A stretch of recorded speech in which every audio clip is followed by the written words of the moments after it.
You got it. Keep breathing.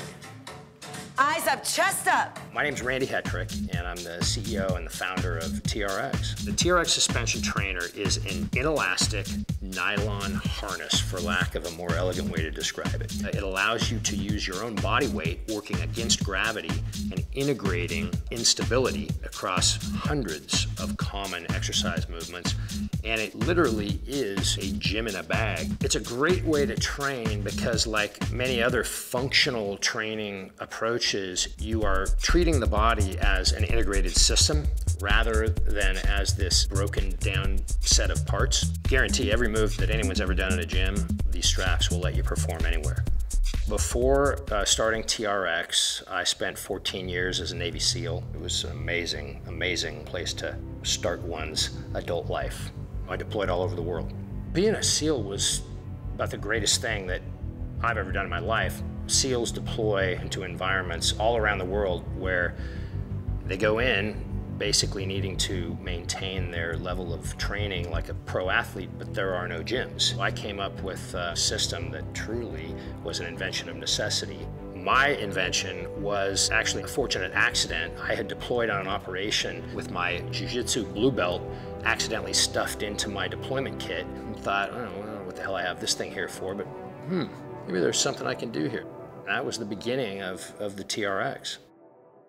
One of the dirty little secrets is that, you know, all SEALs, at least all old SEALs, had to learn how to sew.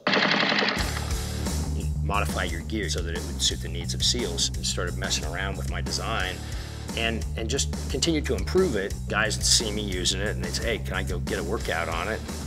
And then it delivered. I mean, that's been the thing about that tool since the day that I created it. It always exceeds expectations, which ends up being really important with a product.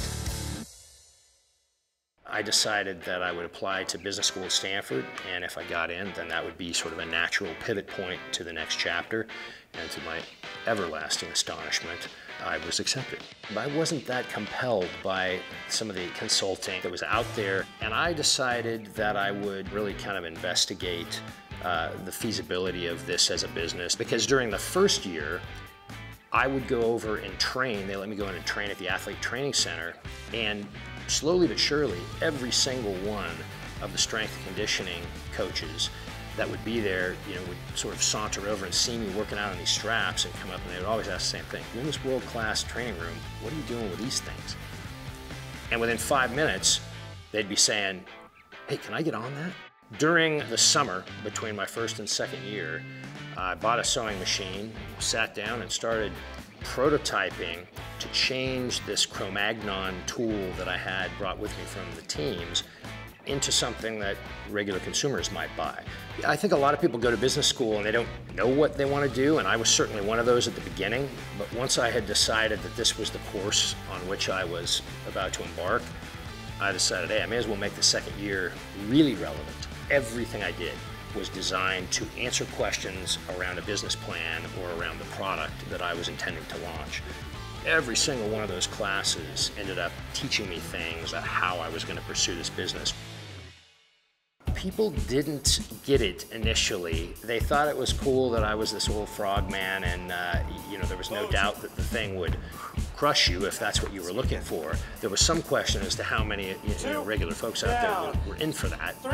Understanding the difference of when to drive forward and when to actually listen to some of the the constructive feedback that you're getting is an art that successful entrepreneurs figure out how to navigate. My mentor at the time thought it was the craziest idea he'd ever heard of, and he did his level best to convince me not to do this. When you're starting a company or any venture, you know, you've got to be open to alternative perspectives that may tell you, hey, this is a dumb idea. But I knew that at least among the elite set of athletes and commandos, it was resonating.